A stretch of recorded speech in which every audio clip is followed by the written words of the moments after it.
સુરેન્દ્રનગરના લખતર તાલુકામાં વરસાદે ખેડૂતોની મહેનત પર પાણી ફેરવી દીધું। ડેરવાડા ગામની સીમમાં અંદાજે 1000 વીઘાથી વધુ ખેતીની જમીન જળબંબાકાર બની જતા પાક સંપૂર્ણપણે નિષ્ફળ ગયો છે। હવે સવાલ એ છે કે દર વર્ષે આવી સ્થિતિ સર્જાય છે તો પાણીના નિકાલ માટે દાવાઓ માત્ર કાગળ પર જ કેમ જોવા મળે છે? ખેડૂતોને નુકસાન પછી સહાયના વચનો મળે છે, પરંતુ નુકસાન અટકાવવા માટેનું આયોજન ક્યાં છે?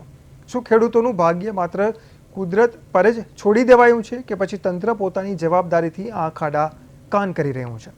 વિકાસના દાવાઓ વચ્ચે ખેડૂતોના ખેતરો તળાવમાં ફેરવાઈ જાય છે, તેનો જવાબ કોણ આપશે? આજે કડું કડમ ડેરવાડા સાકરની અંદર વર્ષોથી જે જૂનો પ્રશ્ન છે, જે વરસાદ આવે છે ત્યારે દર ચોમાસામાં આ પરિસ્થિતિ થાય છે, રોડના ધોવાણ થઈ જાય છે। હજારો વીઘા એ ગામના ખેડૂતો અને પશુધન એટલા બધા લાચાર થઈ જાય છે કે આવી પરિસ્થિતિમાં ક્યાં રજૂઆત કરવી।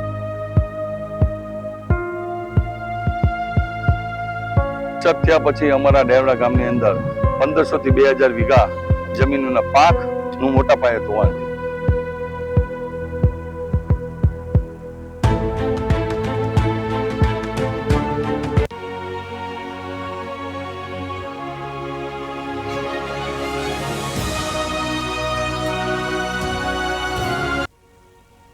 સુરેન્દ્રનગરના લખતર તાલુકાના ડેરવાડા ગામમાં આજે ખેતરો નહીં પરંતુ જાણે દરિયો દેખાઈ રહ્યો છે। ડેરવાડા ગામની સીમમાં નજર કરો, જ્યાં લીલાછમ પાક લહેરાવાનો હતો ત્યાં ચારે બાજુ પાણી જ પાણી છે। 3 દિવસના ભારે વરસાદ બાદ કડુ અને આસપાસના ગામોનું વરસાદી પાણી અહીં આવીને ભરાઈ ગયું છે। પાણીના યોગ્ય નિકાલની વ્યવસ્થા ન હોવાથી 1000 વીઘાથી વધુ જમીન જળબંબાકાર બની ગઈ છે। ખેડૂતોએ મોંઘા ભાવના બિયારણ, દવાઓ અને ખાતરમાં ખર્ચ કર્યો, પરંતુ હવે આખી મહેનત પાણીમાં વહી ગઈ છે। સવાલ એ છે કે કુદરત સામે લાચાર ગણાતા ખેડૂતોને દર વર્ષે તંત્રની બેદરકારીનો ભોગ કેમ બનવું પડે? હું ઘણા વર્ષોથી જોઈ રહ્યો છું કે આ લખતરની અંદર જ્યારે વરસાદ પડે તો ટોટલી લખતર બાજુનું જે વરસાદનું પાણીનો બધો વેણ ડેરવાડા, સાકર અને માલિકા આ બધા ગામમાં એ વરસાદી પાણીનો અહીં આ બાજુ વેણ છે, જેના કારણે અહીંયા કડમ, ડેરવાડા, હાકર એ ગામના ખેડૂતો અને પશુધન એટલા બધા લાચાર થઈ જાય છે કે આવી પરિસ્થિતિમાં ક્યાં રજૂઆત કરવી। એટલે આ વર્ષોથી આ પ્રશ્ન છે અને અમારે એટલું જ કહેવું છે અહીંયા પબ્લિકના ચૂંટાયેલા આગેવાનો અને તંત્રના અધિકારીઓ કે આજે કડું કડમ ડેરવાડા સાકરની અંદર વર્ષોથી જે જૂનો પ્રશ્ન છે, જે વરસાદ આવે છે ત્યારે દર ચોમાસામાં આ પરિસ્થિતિ થાય છે, રોડના ધોવાણ થઈ જાય છે, હજારો વીઘા જમીનો ધોવાણ થઈ જાય છે, ખેડૂતો બિચારા લાચાર થઈ જાય છે। તેના માટે તાત્કાલિક ધોરણે તંત્રના અધિકારીઓ અને રાજકીય આગેવાનો બેસીને કાયમી ઉકેલ લાવે એવી અમારી નમ્ર। અત્યારે ખેતરોમાં 2 દિવસથી વરસાદ રોકાઈ ગયો છે, છતાં પણ હજી ખેતરોમાં પાણી ભરાઈ રહ્યા છે અને બાજુના જે પાડા હોય પાડા પણ તૂટી ગયા છે, રોડ પણ ધોવાણ થઈ ગયા છે। આ બધા જે રોડ ધોવાણ છે, ખેતરની અંદર પાણી ભરાઈ જાય છે, એના માટેનો જે કાયમી ઉકેલ જે છે એ ચોમાસા પહેલા વરસાદી પાણીના નિકાલ માટેની જે કાયમી યોજના છે એ ધોવાણ કાયમી કામગીરી કરવામાં આવતી નથી। એના કારણે દરેક ગામના લોકો હેરાન પરેશાન થાય છે, ખેડૂતો હેરાન થાય, પશુધન હેરાન થાય, માલધારી હેરાન થાય છે। આના માટે કાયમી ઉકેલ લાવવા વિનંતી। 4 દિવસ પહેલા જે અતિવૃષ્ટિ વરસાદ થયો, વરસાદ થયા પછી અમારા ડેરવાડા ગામની અંદર 1500 થી 2000 વીઘા જમીનના પાકનું મોટા પાયે ધોવાણ થયું। આ ધોવાણ થવાના જવાબદાર નર્મદા નિગમ અને આરએમડી ડિપાર્ટમેન્ટ છે। વરસાદ અગાઉ આ બંને ડિપાર્ટમેન્ટને મેં લેખિત અને મૌખિક રજૂઆત કરેલી હતી કે અમારા ગામની અને ડેરવાડાથી જે સાકર રોડ થાય છે એની રાઈટ સાઈડમાં જે ગટર છે, તો તમે ગટરનું અંદર જે બાવર ને જંગલ કટિંગ છે એનો નિકાલ, તુવેરના પાકનું, કપાસના પાકનું, જુવાર, અડદ, એરંડા આ બધા પાકનું મોટા ડેરવાડા કળમથી સાકર લગીની જે રાઈટ સાઈડમાં જે ગટર છે એને ઊંડાઈ કરવામાં આવે અને દર વર્ષે એની સફાઈ કામ કરવામાં આવે તો તે કામ આવી જે આપત્તિજનક બનાવ આ જે પણ બનાવ બન્યો છે, જે પણ નુકસાન થયું છે એના તમામ જવાબદાર આરએમડી ડિપાર્ટમેન્ટ અને નર્મદા નિગમ છે। અને હું ડેરવાડા ગામને ખાતરી આપું છું કે આ 2 ડિપાર્ટમેન્ટ ઉપર હું ચોક્કસ કોર્ટની કાર્યવાહી કરવા માંગુ છું। આપ લોકોનો સાથ ને સહકાર હશે તો હું જરૂર આના ઉપર। સ્થાનિકોનો આક્ષેપ છે કે ડેરવાડા ગામમાં આ સમસ્યા નવી નથી, વર્ષોથી વરસાદી પાણી ભરાય છે। ગ્રામ્ય પંચાયત, સરપંચ અને ગ્રામ્યજનોએ અનેક રજૂઆતો કર્યા હોવા છતાં કાયમી ઉકેલ આવ્યો નથી। નર્મદા કેનાલ, વરસાદી પાણીના નિકાલ અને રસ્તા બાજુની ગટરોની યોગ્ય સફાઈ ન થવાને કારણે સ્થિતિ વધુ ગંભીર બની છે.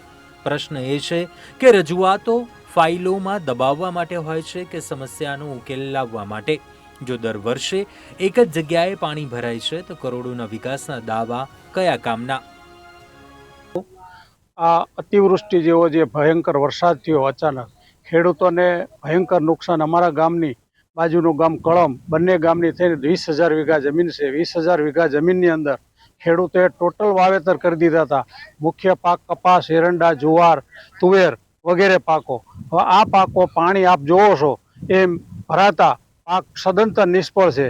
વત્તા આ ખાલી થતા હજી 15 થી 20 દિવસ લાગશે. બંધ પાળા બધા તોડી નાખ્યા છે. એટલે અમારી એ વિનંતી છે કે સત્વરે આમાં ધ્યાન આપે સરકાર અને ઝડપથી આનો નિકાલ કરે. કારણ કે હવે ચોમાસું તો અમારા ઉપરથી જતું રહ્યું, કારણ કે આ ખાલી થતા 15 દી મહિનો લાગે. હવે શરૂ કરો તાર ચોમાસાની ઋતુ જતી રહે એટલે આ સિઝન તો અમારે ફેલ જ ગઈ છે. આ ઉપરાંત વારંવાર નર્મદા વિભાગને કહેવામાં આવે છે કે તમે ચોમાસા પહેલા ગટરો સાફ કરાવો, બાવળ કપાવો, પણ કોઈ કાને વાત લેતું નથી અને આવી પરિસ્થિતિ ઊભી થાય છે. આ ઉપરાંત જીઈબીના જે કંઈ થાંભલા આપણે આગળ જોયું એમ ઝાડ વીંટળાઈ જાય છે, પણ કોઈ ઝાડ કાપવા આવતા નથી. વારંવાર ઉપર રજૂઆત કરવામાં આવશે પણ કોઈ ધ્યાન, અને એના હિસાબે અત્યારે ખેડૂતોને, માલધારીઓને ખોશે. એટલે 10,000 વીઘા જમીનનું વાવેતર હવે તમે ગણો એટલે ટોટલ ફેલ છે.